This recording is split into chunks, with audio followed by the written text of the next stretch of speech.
and welcome to the third part in my journey towards the Grand Tournament.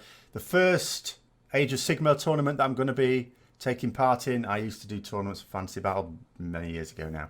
And it's going to be this May, first weekend in May, in fact. So, last episode, I looked at Legion of Asgore. This is going to be another Legion one. This is going to be Legion of Nagash. So, little blood motif there. With Legion of Nagash, what I'm wanting to think about is what are the great strengths of it and how would it be useful for tournament play? Well, first of all, you can have fairly solid units, not in terms of the fact that they're going to be able to withstand a lot of damage, but you can replenish it quite quickly and easily. So the list at the moment that I've sort of thought about is this. So what we've got there is Manfred. On the other side, Prince Vordrai. You've also got a Necromancer in the back, so those are like the leaders there, the heroes. All of those heroes can raise up or heal D3 wounds on summonable mobs. It doesn't work for, you'll notice there's some Blood Knights in the cavalry pack, but it will work on everything else. And they can, you know, and in the case of, say, the Skeleton Warriors, that is basically going to be D3 new skeletons brought back again. So they've got the capacity, you know, on average, you'd say, as long as I'm in range of those Skeleton Warriors, that might be a big if, because you can see Manfred and Prince Vordrai are going to be fairly mobile. They may well get out of range, although Manfred's got a fair old range on his. But they may get out of range of those.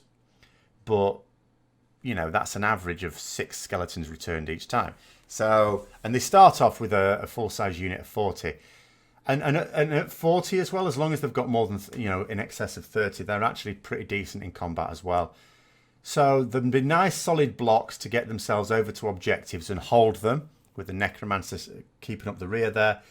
In terms of other battle lines, so there's 2 Skeleton Warriors, then there's Direwolves. Just a minimal sized unit of Direwolves, you'd sort of think, well, generally you might want about 10 or so, but I'm getting such expensive beasts that I just thought, I mean, I could have gone for another 10 Direwolves as opposed to 5 Black Knights. I know I could change on that still, you know, maybe 5 sets of Direwolves. Potentially 5 sets of Direwolves as opposed to 1 big block of 15 or even a 10 and a 5.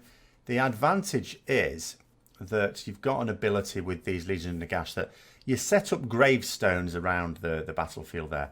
And as long as you've got a character within range of it, and if you've got a summonable unit that's been completely destroyed, you can spend a command point on bringing it back and sticking it near, as long as you can put it near the graveyard and more than 9 inches away from enemy units, then you've got that potential. So you know, a small unit just runs forwards, absorbs a load of damage, maybe does a little bit of damage if it can charge into something, and then you just bring it back. I quite like the sound of that, but I also like the sound of it, as I say, for the Black Knights. I'd actually quite like the idea of having the Black Knights run into something, maybe break itself on it, do some damage. They can do some damage on the charge, and then and be brought back. You know, it'd almost be annoying if an opponent killed off 4 of them and there was 1 left. Like, couldn't you have just killed it? Then I can bring the whole lot back. But, you know, because for the bringing D3 wounds worth back, that's not always straightforward for a Black Knight, of course, because they have 2 wounds each, which means I'd have to roll at least a 2 to bring anything back, and then that's just likely 1 model. But it does at least give me the possibility of that. And then, you know, the idea is the Direwolves and the Black Knights. I know missile screens don't work quite, they're not quite as effective in Age of Sigmar, but the Blood Knights in the back there, they get a charge in on something, and they're beasts, absolute beasts. Downside to those is there is actually a spell, I would likely give it to Prince Vordrai, which could be used to heal some of their wounds if he gets the spell off.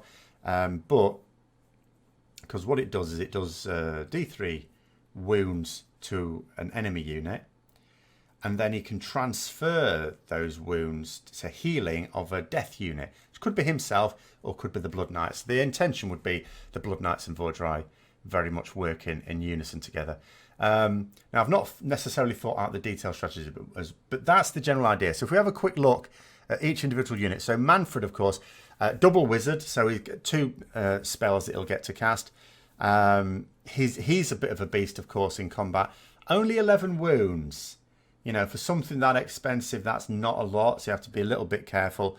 But, you know, just have to see how that goes. But I am a little concerned by the fact he doesn't have that many wounds. So I'd have to be careful where I put him. Very important that he doesn't get his head blown off. Very important that, you know, he gets a charge in, I think, as well. In which case he could be very, very useful. Prince Vordry, different beast. He, you know, has not only got more wounds, he's got the goblet, of course. He can bring D6 wounds back as long as I can use it at the start of a hero phase. So that should be quite useful as well, just to top him up. And again, I'm likely to give him the spell that allows him to do D3 wounds on an enemy unit, and then he could use those D3 wounds to heal himself, if not on something else. So that's, you know, that's really useful. He's on a dragon, of course, zombie dragon.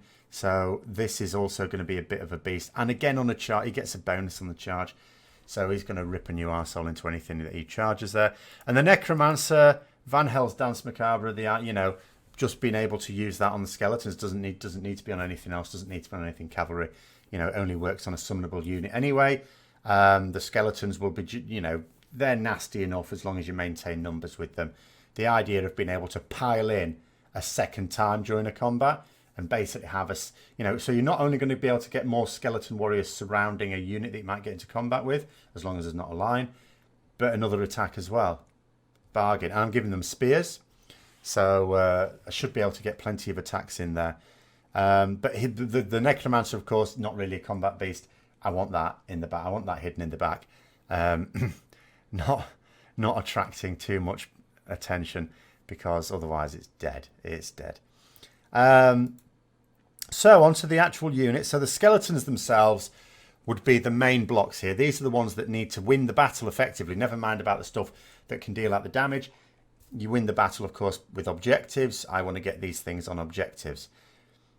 There is a possibility, because again, you know, there's an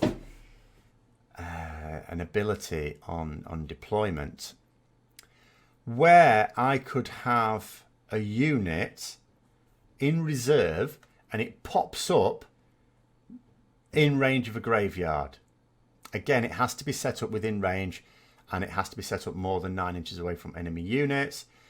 With a 40 strong unit of skeleton warriors, that is tricky. It really needs to be a graveyard that is away from enemy units, so I need to be able to use it to pop up. If an enemy just goes to that graveyard straight away, I might be in real trouble. But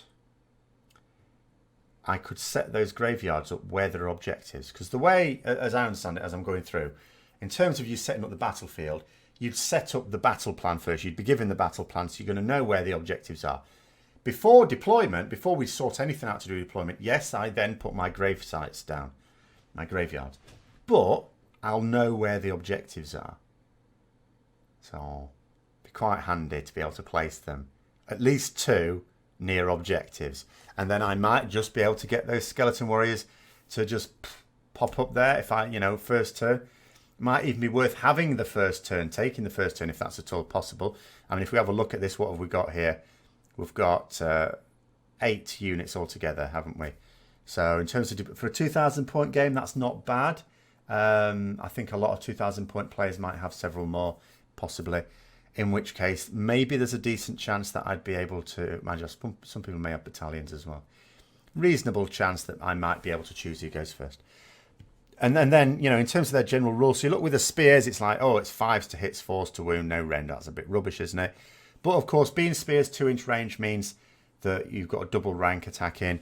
And also, you add +1 attacks if you've got 20 or more models. 2 attacks if it's 30 or more models. So that'll change it to 3 attacks, basically, as long as I maintain at least 30. And also +1 to hit rolls if they're within 18 inches of any friendly death heroes. At the very least, I expect them to be in range of the Necromancer, I hope. So it'd be like 4s to hit, 4s to wound, 3 attacks each. There could well be a hell of a lot of skeletons with spears doing that. So that's bound to cause some damage. In return, of course, they're not very likely. I mean, against damage that doesn't have a rend on it, they get a 5-up save. Against anything else, they get no save. It's one of these weird rules. So they get a 6-up save. Obviously, if there's any rend at all, you don't get in that save. But their crypt shields mean that if against attacks that have no rend, it's like +1. So weird. But anyway, never mind. So it's either you either get 5-up armor save basically, or nothing at all. There's no middle ground. And as I say, you can replace them back anyway. So, you know, I'd be quite happy with those. And could you imagine as well, someone going to all the trouble of actually destroying an entire unit of skeleton warriors, and then I just go, oh, do you know what? There's a gravesite over there. I'll just pop them back again for a command point. The Direwolves, they're just... I used to use Direwolves in Vampire Count's armies back in Fantasy Battle, and I'll use them for the same purpose again.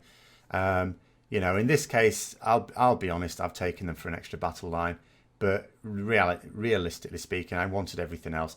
So the only thing I could have done differently, if I didn't have to take them for battle line, is change one of those skeleton warrior units to a zombie unit. But if I had a zombie unit, I'd want to take a corpse cart as well. So I don't know, swings and roundabouts. But anyway, their job will be to run forwards and slam into something. 10-inch movement there. You know, they've got... you know, they can do some attacks. +1 to wound if they charge that turn. Add 1 to save rolls if it's within a range of a corpse cart, which it's not going to be. It's going to die. They're going to die.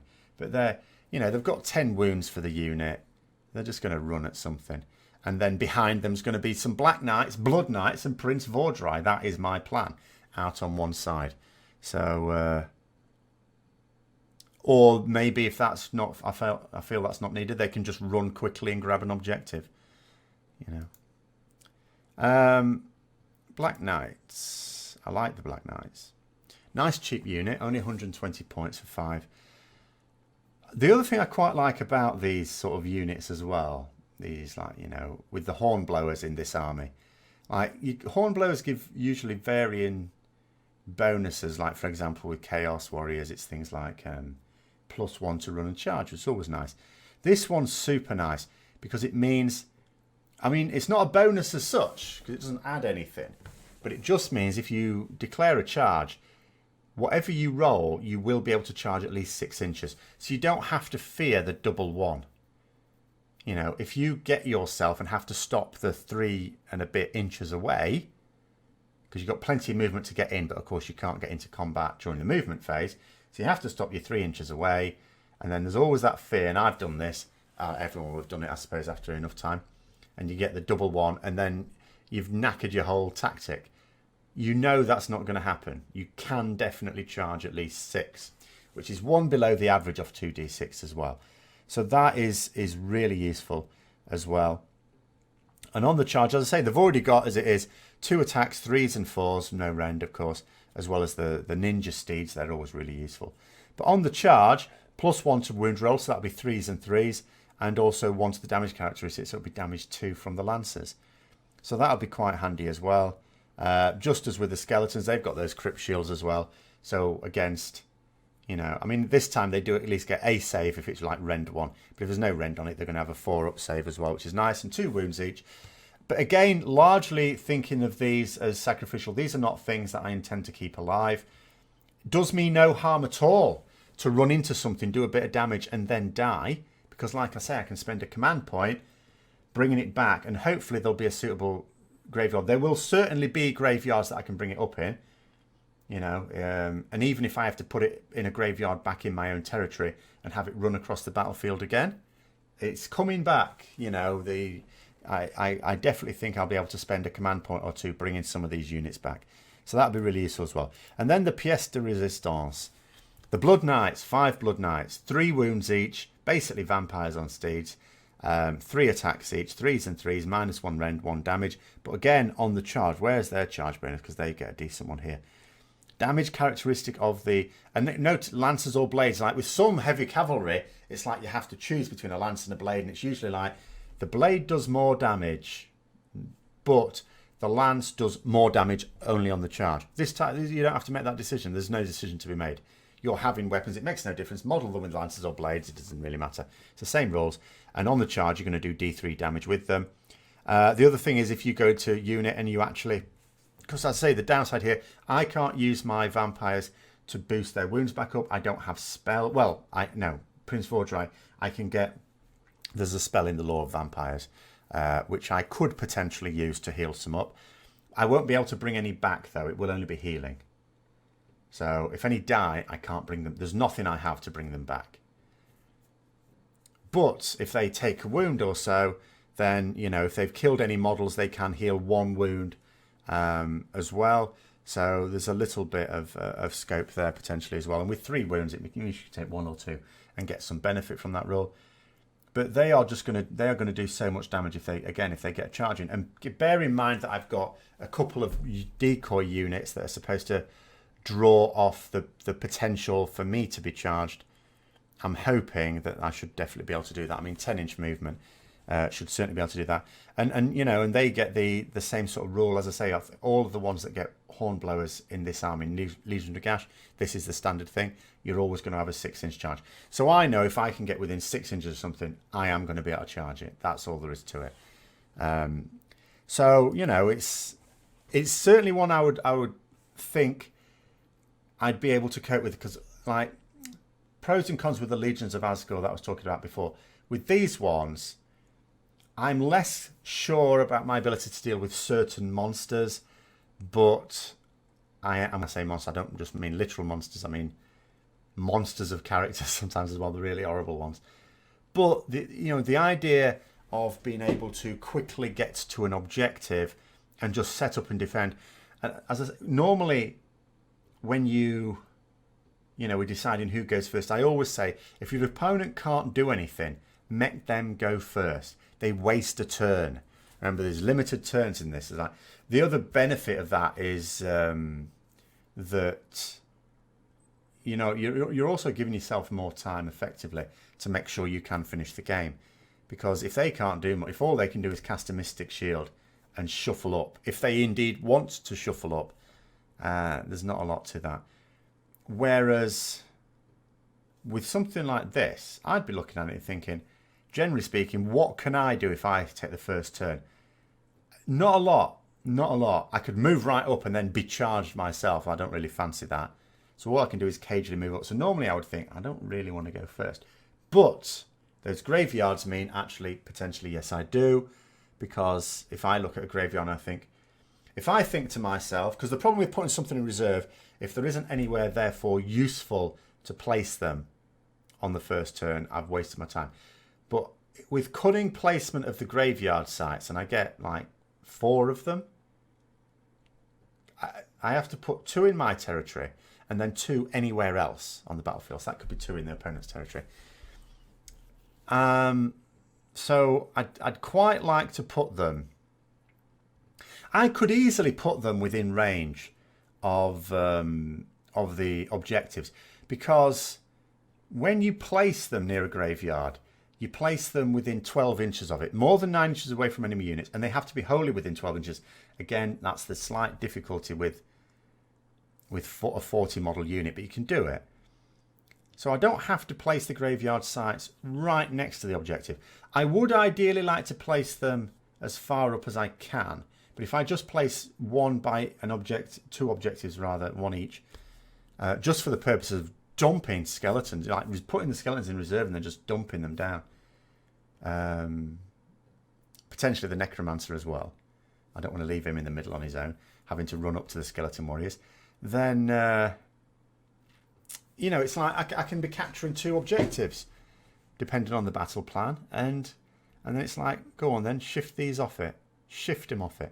And if it's the battle plan where you've got 1 in your deployment area and 1 in your opponent's, the game becomes to shift them off theirs, in which case I can have my whole army go as 1 and just try and drive a wedge through it and keep 1 skeleton warrior unit back with a Necromancer, just basically saying, come on, try and take me off this then.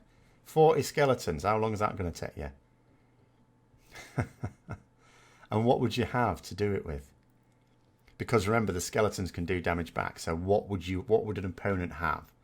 to be able to shift a unit like that off. Because it's not like they could dare go back with everything themselves. Because otherwise, you know, I'd be in the way. So, yeah, I'd be happy with this, I have to say. I'd be happy with it. But I'm still mulling it over. At the moment, I have to confess, I'm still slightly in favour of the Legions of Asgore. Just slightly. Now, one final thing. You might be wondering yourself, oh, I thought Legions of Nagash. I thought you would take Nagash. You keep going on about monsters and be worried about it. And I have to say, if I line up against an opponent that has Nagash, I will be concerned. Absolutely. And I'm not ruling out making a list of Nagash. I mean, just look how many rolls he's got. And of course, while he's on 0 wounds, like in your first turn, if you're going to go chucking spells around, he can cast 8 spells. Downside is, in order to be able to cast the 8 spells, because he has 2 spells on his card. He could cast a Mystic Shield as well, sure, why not? He also knows the spells of the other wizards in the army.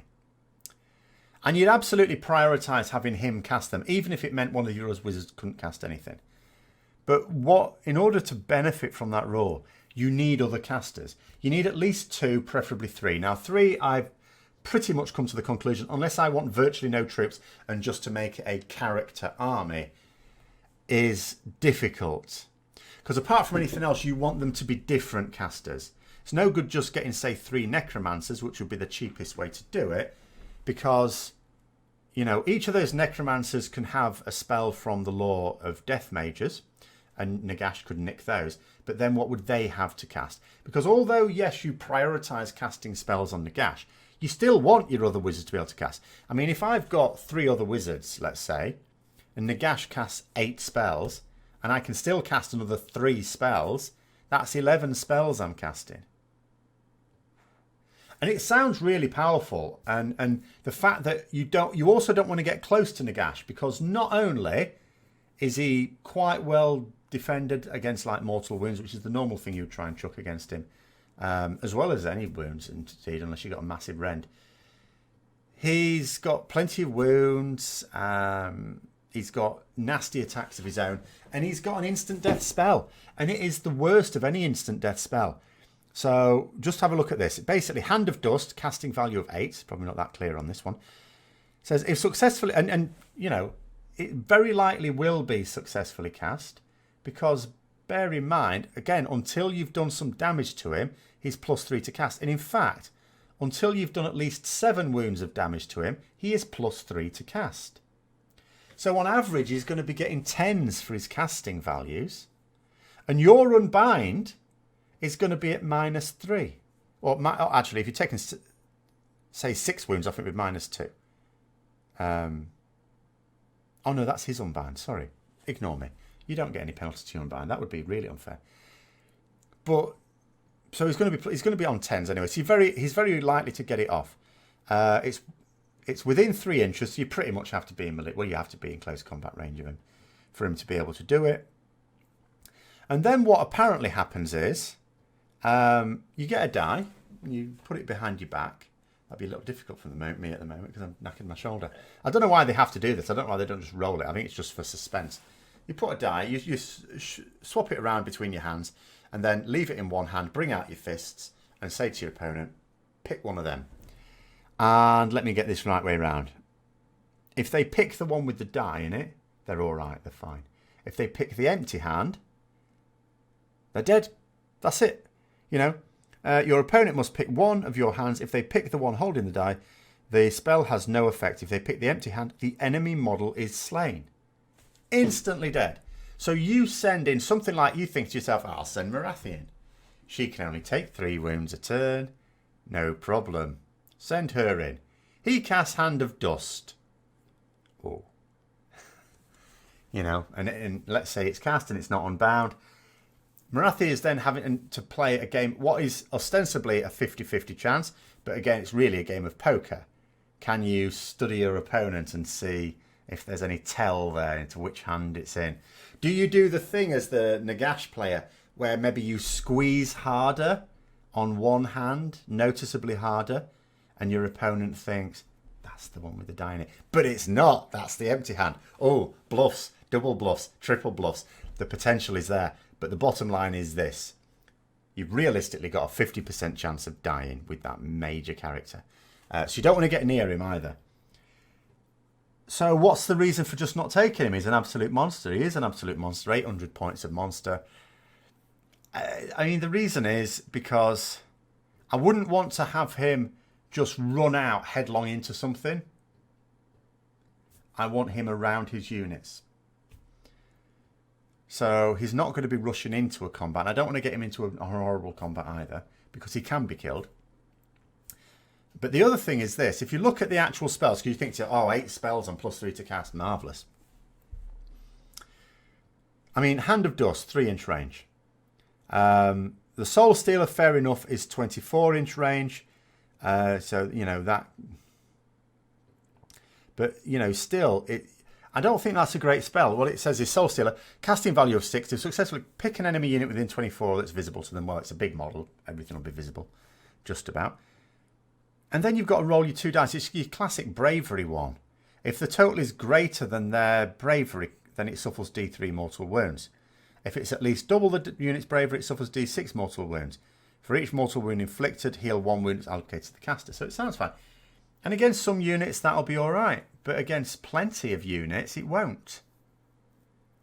You know, against another death unit, well, they're very likely, at any rate, to have bravery 10. You're not likely to score more than that on 2d6. You know, even against some of the weaker ones, you know, the ones with lower bravery tend to be the ones that are cheaper models, and therefore you can put in larger units as well. So, you know, and obviously every 10 models you get +1 to your bravery. So it's not one that even if you've not only got to cast it, okay, that should be fairly straightforward, and not have it unbind, okay, chances are in your favour there. But then you create a situation where you've still got to roll some dice in a situation where you're not likely to be successful. So that's not brilliant. So then you look at, okay, but that's only 2 spells. He's got like another, you've got loads, it depends on how many casters you've got loads of other spells. There's the Law of the Vampires and there's the Law of the Necromancers. None of them, they're not generally very offensive either. The Law of the Vampires ones tends to be the more aggressive types of spells, as you might imagine, but they also tend to be shorter range. They do tend to be quite short range. So, and then the Death Mages ones tends to have longer range, like 18-inch range, something like that. But again, not all of them are all that useful, and some of them, you know, are like buffs or debuffs rather than doing outright damage. So his damage potential is limited. He just happens to be nasty. Potentially. It's one of these things. You either get him stuck. He's got to go forward. Because the first turn, if your opponent, if I faced up against a Nagash player, I think I would, it depends if they put things on reserve. Because if you try and pull my trick, I probably might have to go first. But generally speaking, I would look at the situation and think, right, you can go first. Because I know Nagash can cast almost nothing. In his deployment zone, he can cast nothing. He'd have to rush forwards to be able to cast anything at all. Even then, he wouldn't be casting his full suite of spells. And if he does rush forwards, then I can mug him. Because, okay, he may well be, you know, quite nasty. And he may well have his instant death spell. But if I can rush him with nasty troops, not so much... I'd be very wary about putting a character in there unless I felt I could kill him before his next hero phase. I'm not confident of destroying something with 16 wounds. But, so yeah, there's pros and cons to him. But the main one is just, it's so many points. I'm not saying it wouldn't be worth it in some ways. But it's so many points for... so you won't have much else of an army. And if you screwed up and got him killed quickly, or even just got yourself to a position where he wasn't proving useful, he wasn't actually doing any good, you're in trouble. You are in trouble. But I'm not ruling it out. I'm still toying with the idea. If I do come up with one, then I'll discuss that at a future point. The next video planned is going to be the third and final allegiance that I'm thinking of, which is Nurgle. At the moment, I'm not thinking of any other allegiances other than the Legions of Asgore, Legion of Nagash, and Maggotkin of Nurgle. Those are my 3. I'm not completely ruling out others, but given the limited amount of time I have to decide on a list so that I can get models and get painted, I'm those at the moment. I'm not thinking in terms of other ones. So that'll be for the next video. I hope you enjoyed this one. If you did, don't forget to click the like button, subscribe for further content. Until next time, I'll see you later.